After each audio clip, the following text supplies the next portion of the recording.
الحمد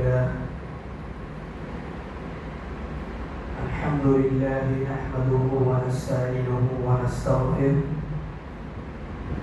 ونؤمن به ونتوكل عليه ونعوذ بالله من شرور أنفسنا ومن سيئات أعمالنا من يهده الله فلا مضل له ومن يضلل فلا هادي له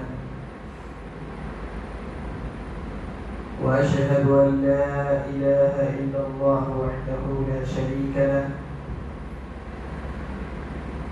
وأشهد أن محمدا عبده ورسوله أما بعد فإن خير الحديث كتاب الله وخير الهدي هدي محمد صلى الله عليه وسلم وشر الأمور محدثاتها وكل محدثة بدعة وكل بدعة ضلالة وكل ضلالة في النار.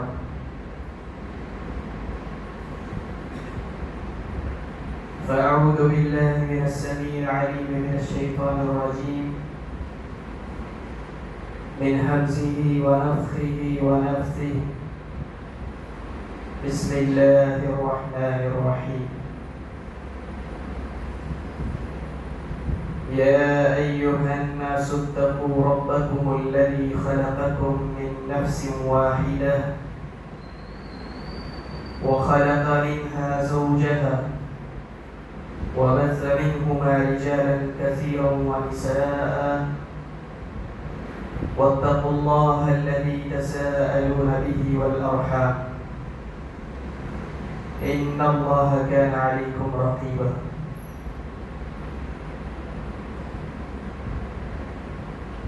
يا أيها الذين آمنوا اتقوا الله حق تقاته ولا تموتن إلا وأنتم مسلمون. يا أيها الذين آمنوا اتقوا الله وقولوا قولا سديدا يصلح لكم أعمالكم ويغفر لكم ذنوبكم ومن يطع الله ورسوله فقد فاز فوزا عظيما.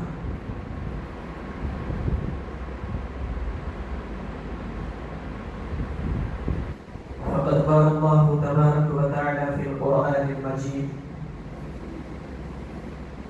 ومن يتوكل على الله فهو حسبه. وقال تعالى أيضا أليس الله بكاف عبده.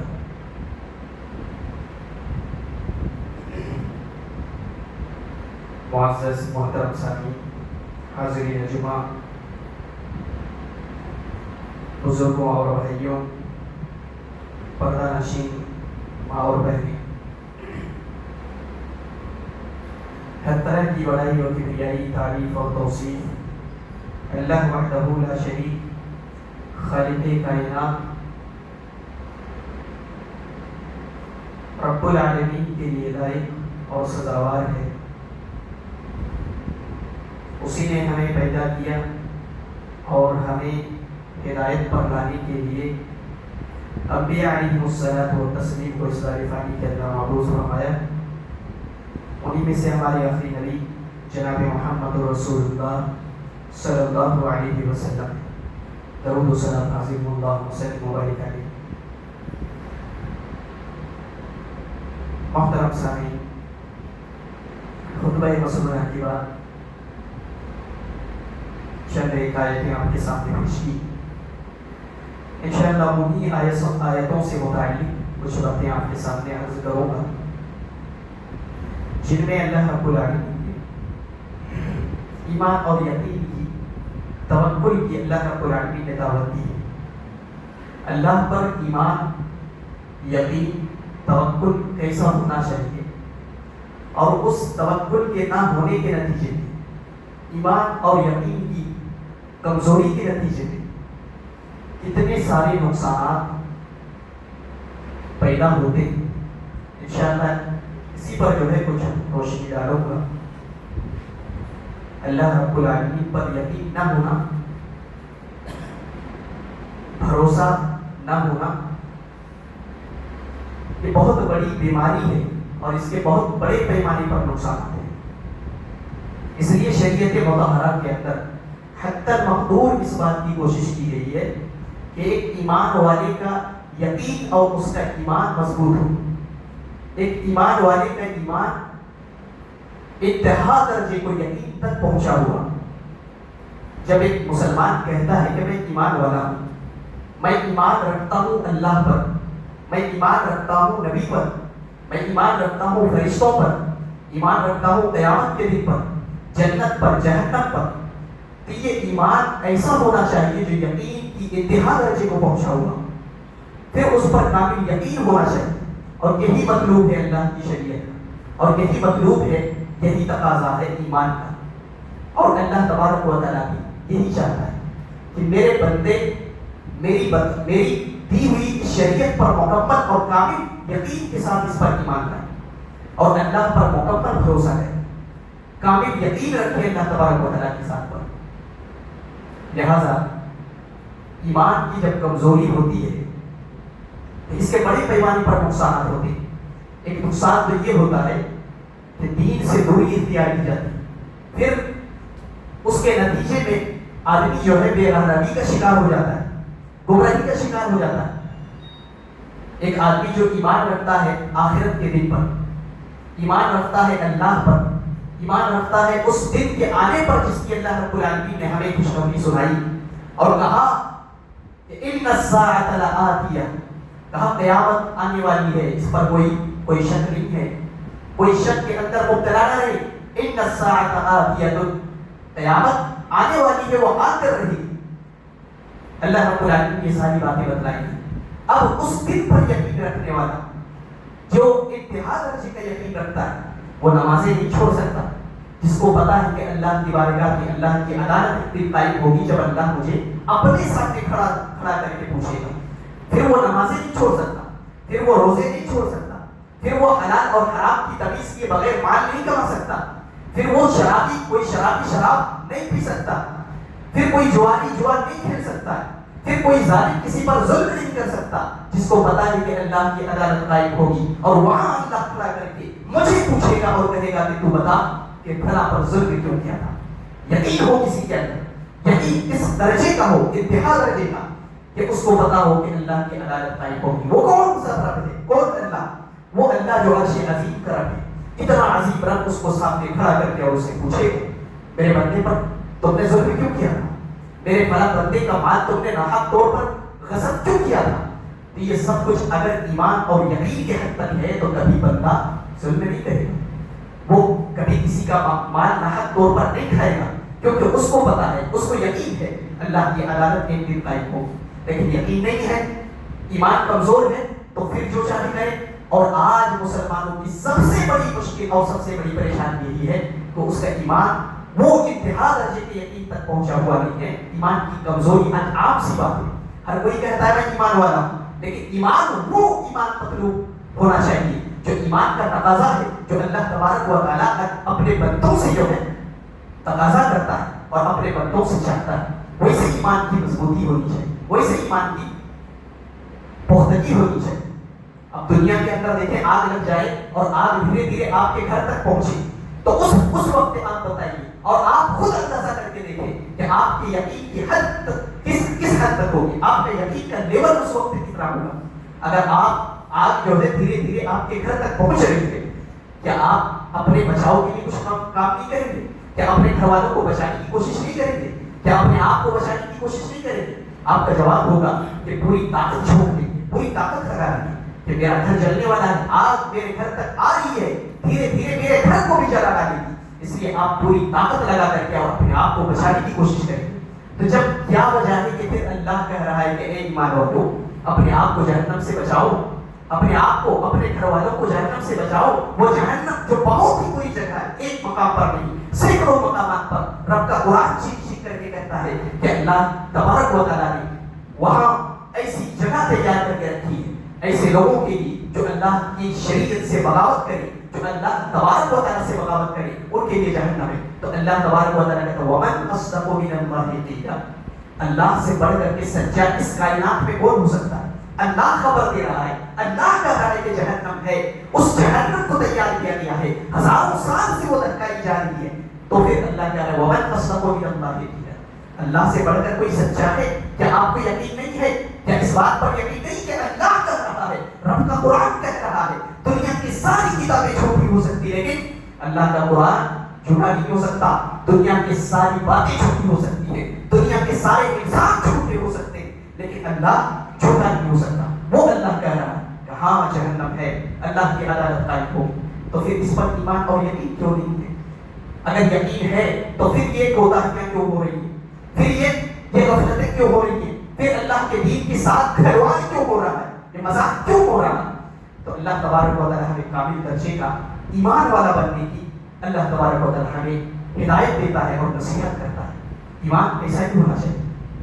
کسی صاحب قلم نے لکھا ہے کہ ایک بزرگ کمزور, ہاتھ پاؤں کانپ رہے, لرز رہے, اب ان کو باہر جانا پڑا کسی وجہ سے, لہذا بڑی مشکل سے لاٹھی کے سہارے سے وہ دکان تک پہنچتے اور دکان پر پہنچ کر کے اپنی ضرورت کا سامان لینے کے لیے وہ اپنے جیب پر ہاتھ ڈال کر کے ایک سکہ نکالتے ہیں اور دکان والے کو سامنے پیش کرتے ہیں. دکان والا صاحب دکان جب دیکھتا ہے سکہ دیکھ کر کے کہتا ہے بابا جان آپ نے جو سکہ لایا ہے یہ کھوٹا ہے, لہٰذا آپ کو مطلوبہ سامان نہیں مل سکتا ہے. اگر آپ کو اپنی ضرورت کی سامان چاہیے تو لہٰذا کوئی دوسرا سکہ ہو تو آپ مجھے دے دیجیے. کھوٹا سکہ جو ہے کھوٹا ہے, آپ کا یہ سکہ نہیں چلے گا. لہٰذا بزرگ یہ سن کر کے زاروں قطار ہونے لگے, آنکھوں سے آنسو جاری, زاروں قطار ہو رہے. انہوں نے پیار سے سمجھایا, کہا کہ دیکھو یہ سکہ آپ کا کھوٹا ہے, نہیں چلے گا, اگر دوسرا کوئی سکہ ہو تو دے دو. لہٰذا اتنا سن کر کے وہ بزرگ زاروں قطار ہونے لگے. اب وہ دکاندار جو ہے حیران ہے, پریشان ہے کہ بھلا میں نے ان کو ایسی کون سی بات کہی, میں نے تو ان کو پیار سے سمجھایا, نہ میں نے ان کو ڈانٹا, نہ میں نے ان کو مارا, نہ میں نے ان کے ساتھ بدتمیزی کی, آخر کیا وجہ ہے کہ یہ روئے جا رہے ہیں؟ انہوں نے پوچھا, کہا بابا جان میں نے تو ایسا کچھ نہیں کیا, نہ آپ کو مارا, میں نے آپ کو تو مارا نہیں, میں نے آپ کو تو ڈانٹا نہیں, میں نے آپ کے ساتھ تو بدتمیزی نہیں کی. کہنے لگے بیٹا میں اس لیے نہیں رو رہا کہ میرا سکہ نہیں چل رہا ہے, میرے سکہ کھوٹا ہونے کی وجہ سے میرے سامان, ضرورت کا سامان نہیں مل رہا ہے, میں اس لیے نہیں رو رہا ہوں. مجھے یاد آ رہا ہے اللہ کی عدالت, جب اللہ کی عدالت میں پیشی ہوگی تو اللہ یہ کہا کر کے میرا ایمان کو ٹھکرا نہ دے کہ اے میرے بندے تمہارا ایمان اتنا مضبوط نہیں ہے, تمہارے ایمان میں اتنی طاقت نہیں ہے کہ تم اللہ کی جنت کو خرید سکے, تو اللہ کی جنت کو پا سکے. تو میں کہنا چاہوں گا, مجھے یہ یاد آ رہا ہے دنیا میں ایک کھوٹا سکہ لے کر کے اگر میری ضرورت کا سامان نہیں مل سکتا ہے تو وہ میرا کمزور ایمان, میرا ایک کھوٹا ایمان اللہ کی عدالت میں مجھے کیسے جہنم سے نجات دے. یہ ایک واقعہ نہیں, یہ ہر مسلمان کی عبرت ہے, یہ ہر مسلمان کے لیے نصیحت ہے. ہمارا ایمان ہو تو کیسا ہو, ایمان کی پختگی کیسی ہونی چاہیے, ہمارا ایمان کیسے مضبوط ہونا چاہیے. کہ اللہ رب العالمین ہمیں ایمان کی پختگی کی دعوت دیتا ہے. بارہا قرآن حکیم کے اندر ایمان کی مضبوطی کی دعوت دی ہے, یقین مضبوط ہونا چاہیے. اور اللہ رب العالمین نے بارہا اس کے لیے ہمیں دعوت دی ہے. وَمَن يَتَوَكَّلْ عَلَى اللَّهِ فَهُوَ حَسْبُهُ, کہا جس کا یقین اللہ پر ہو جائے تو پھر اللہ اس کے لیے کافی ہوتا ہے, اللہ اس کے لیے کافی ہو جاتا ہے. آج یقین کمزور ہونے کی وجہ سے ایک تو دین سے بے راہی ہے, لوگ گمراہی کا شکار, دین سے دوری ہے, اور دوسرا یقین کے کمزور ہونے کی وجہ سے لوگ کفر اور شرک کی طرف جاتے ہیں. ایسا کیوں؟ جتنا زیادہ اللہ تبارک و تعالیٰ پر یقین کمزور ہوگا, جتنا ایمان کمزور ہوگا, وہ اتنا ہی کفر اور شرک کی طرف جائے گا. ایک مشرک, ایک کافر جو شرک کرتا ہے وہ کیوں کرتا ہے؟ اللہ کی ذات پر اس کو یقین نہیں ہے, اس کو بھروسہ نہیں ہے, اللہ تبارک و تعالیٰ پر اس کو کامل یقین نہیں ہے, اسی لیے وہ غیر اللہ کے در پہ جاتا ہے, وہ غیروں کو بھی نفع و نقصان کمالی سمجھتا ہے, وہ غیروں سے بھی جا کر کے اپنا نفع و نقصان پیش کرتا ہے. کیوں کرتا ہے؟ وہ اللہ پر کامل یقین نہیں رکھتا, وہ اللہ پر بھروسہ نہیں رکھتا ہے. لہذا یہ چیز سمجھنی چاہیے کہ اللہ رب العالمین سے توکل کرنا اور اللہ تبارک و تعالیٰ پر بھروسہ کرنا یہ اللہ کی بہت بڑی عبادت ہے جو اللہ بہت زیادہ پسند کرتا ہے. اللہ اپنے ان بندوں کو بہت زیادہ پسند کرتا ہے جو اللہ تبارک و تعالیٰ پر مکمل یقین رکھتے ہیں, کامل بھروسہ رکھتے ہیں.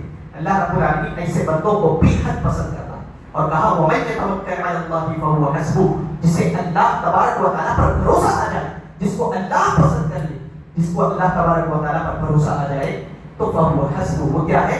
اللہ کافی ہو جاتا ہے، تو اللہ تبارک و تعالیٰ اس کے لیے کافی ہو جاتا ہے۔ تو اللہ رب العالمین ہمیں کامل بھروسے کی دعوت دی، کامل بھروسہ ہمارے اندر ہونا چاہیے۔ اور ایسے بہت سارے واقعات ہیں کہ ایمان والوں کے اندر ایسا کامل بھروسہ ہر دور میں دیکھا گیا۔ تو کفر اور شرک کی طرف بندہ کب جاتا ہے؟ جب ایمان کی کمزوری ہوتی ہے۔ یہاں پہ آپ عقیدے کا ایک مسئلہ سمجھ لیں کہ اللہ رب العالمین نے نفع اور نقصان کی بہت ساری چیزیں ایسی دنیا میں بنائی ہیں۔ بعض چیزیں ایسی ہیں جس سے نفع حاصل ہوتا ہے اور بعض چیزیں ایسی ہیں جس سے نقصان حاصل ہوتا ہے۔ اللہ رب العالمین نے ہمیں ان چیزوں کے نفع اور نقصان کو سمجھاتے ہوئے عقیدے کے باب میں اللہ رب العالمین نے ہمیں یہ سمجھایا کہ ان چیزوں کو جن کو میں نے نفع اور نقصان کا جو باعث بنایا ہے، لہٰذا وہ اپنے طور پر کسی کو نفع اور نقصان نہیں پہنچا سکتے۔ جب تک اللہ کی رضامندی نہ ہو، جب تک اللہ نہ چاہے، کوئی چیز آپ کو نقصان نہیں پہنچا سکتی، کوئی چیز آپ کو نفع نہیں پہنچا سکتی۔ یہ اللہ تبارک و تعالیٰ نے ہمیں اپنے عقیدے کے طور پر ہمیں سمجھایا ہے۔ پھر نفع اور نقصان کا حقیقی مالک کون ہے؟ اللہ۔ اللہ تبارک و تعالیٰ، ہر چیز اللہ کے اختیار میں، وہ اللہ تبارک و تعالیٰ کی نفع اور نقصان کا مالک۔ دنیا میں جو نفع اور نقصان والی چیزیں ہیں یہ اسباب ہیں، اللہ رب العالمین نے ان کے اندر سبب رکھا ہے۔ لہٰذا ہمیں کیا کرنا چاہیے؟ کسی بھی چیز کے نفع اور نقصان کے لیے اس کے سبب کو اللہ رب العالمین نے اختیار کرنے کا حکم دیا۔ ہاں، اس کا سبب اختیار کرو، سانپ کے اندر زہر ہے تو اس سے بچنے کے لیے سبب اختیار کرو، لیکن یہ مکمل بھروسہ نہیں کرو کہ یہ سانپ کیا ہے اپنے بذات خود آپ کو نقصان پہنچا سکتا ہے۔ زہر میں اللہ تبارک و تعالیٰ نے نقصان رکھا ہے، لیکن یہ نہیں کہ زہر بذات خود آپ کو نقصان پہنچائے۔ زہر اللہ کی اجازت سے بھی نقصان پہنچاتا ہے، اتنا ہی نقصان پہنچاتا ہے جتنا اللہ رب العالمین کی رضا ہو، جتنا اللہ رب العالمین چاہتا ہے۔ یہ ہمارا عقیدہ ہونا چاہیے، اور یہ ایک ایمان والے شخص کا عقیدہ ہونا چاہیے، اور یہ ایک ایمان والے پختہ ایمان والے کا عقیدہ ہونا ہے۔ یہ اللہ رب العالمین نے ہمیں بتایا اور یہ سکھایا، لہذا ایمان والے کا عقیدہ ایسا ہی ہونا چاہیے۔ لیکن آج کیا ہوتا ہے؟ آج کیا ہوتا ہے؟ واضح رہے کہ اس دروازے سے بہت سارے ایسے شرک کے چور دروازے ہیں جہاں سے مسلمان شرک کے دروازے پر داخل ہو جاتا ہے، ان کو پتہ بھی نہیں چلتا، ان کو پتہ نہیں چلتا۔ اللہ کے نبی صلی اللہ علیہ وسلم کی حدیث ہے کہ ان اخوف ما اخاف علی امتی، جانتے ہو سب سے زیادہ میں جس سے اپنی امت سے ڈرتا ہوں وہ کیا چیز ہے؟ سب سے زیادہ میں اپنی امت سے جو چیز سے ڈر رہا ہوں وہ ہے الشرک الخفی، تو وہ خفیہ شرک ہے جو میری امت کے لوگوں پر داخل ہو جائے۔ وہ خفیہ شرک کیا ہے؟ اللہ تبارک و تعالیٰ سے زیادہ کیا ہے؟ دنیاوی چیزوں سے ڈر اور خوف اختیار کر۔ اللہ تبارک و تعالیٰ سے زیادہ دنیا کی چیزوں سے جو ہے ڈر اور خوف اختیار کر۔ آج نتیجہ یہ، آج لوگوں کو دیکھ لیجیے، گھر پر گھوڑے کے نام لٹکا دیتے ہیں، اس کو جو ہے سبب، اس کو کیا ہے؟ اس کو سبب سمجھ رہے، نفع اور نقصان کا سبب سمجھ رہے۔ اسی طریقے سے گھروں کے اندر جو ہے ہاتھوں میں کالے پیلے دھاگے لٹکا دیتے ہیں، اس کو بھی سبب سمجھایا جا رہا ہے۔ کتنے لوگ نیبو اور مرچ اس کو لٹکا دیتے ہیں، پھٹا ہوا چپل لٹکا کر کے اس کو بھی جو ہے سبب سمجھا جا رہا ہے۔ یہ ساری کی ساری وہ چیزیں ہیں جو اللہ تبارک و تعالیٰ ہمیں بتاتا ہے، یہ ساری چیزیں نفع اور نقصان نہیں دے سکتی۔ ایک تو وہ ہے جو واقعی میں نفع اور نقصان جس کے اندر اللہ رب العالمین نے کہا کہ وہ بذات خود نفع اور نقصان نہیں دے سکتے، لہذا ان کے نفع اور نقصان کو سمجھتے ہوئے یہ عقیدہ رکھنا ضروری ہے کہ اللہ رب العالمین ہی اس کا اصل نفع اور نقصان کا مالک ہے۔ لہذا اگر کوئی اس کو بذات خود سمجھتا ہے تو یہ شرک ہے، لیکن ایک دوسرا وہ بھی پڑا ہوا ہے کہ اس سے بھی زیادہ خطرناک ہے، اور وہ کیا ہے کہ کسی ایسی چیز کو وہ نفع اور نقصان کا باعث سمجھے جو نفع اور نقصان کی باعث ہے ہی نہیں، اس کے اندر کوئی سبب ہی نہیں۔ جیسے پھٹا ہوا جوتا کوئی کسی نے اپنے گاڑی پہ لٹکا دیا یا گھر پہ لٹکایا ہوا، اب بتائیے کہ نفع اور نقصان کا ذریعہ وہ کس اعتبار سے، کون سا اس کے اندر نفع ہے اور کون سا نقصان کا اس کے اندر سبب ہے کہ جس سے اس کو نفع پہنچ رہا ہے یا نقصان پہنچ رہا ہے۔ تو اللہ تبارک و تعالیٰ نے ایسے تمام چیزوں سے بچنے کا ہمیں حکم دیا، کہا اللہ حقیقت میں حقیقی جو نفع اور نقصان کا مالک ہے وہ کون ہے؟ صرف اور صرف اللہ تبارک و تعالیٰ، اللہ رب العالمین ہی نفع اور نقصان کا مالک ہے۔ تو جن چیزوں سے نقصان ہے ان سے بچنے کا سبب اختیار کرو، لیکن اس کے ساتھ ساتھ یہ بھی عقیدہ ہونا چاہیے کہ وہ مجھے نقصان نہیں پہنچا سکتا جب تک اللہ نہ چاہے، جب تک اللہ کی مرضی نہ ہو، اور اتنا ہی نقصان پہنچا سکتا ہے جتنا اللہ چاہے۔ اور جب اس درجے کا کسی کا ایمان ہو جائے، کسی کا یقین ہو جائے، تو حقیقت میں وہ اللہ تبارک و تعالیٰ کی اس مطلوبہ ایمان تک پہنچ گیا جو اللہ رب العالمین کو مطلوب ہے۔ اسی لیے آج لوگ یہ صرف غیروں کی بات نہیں کر رہا، مسلمانوں بھی یہاں پایا جاتا ہے یہ ساری چیزیں۔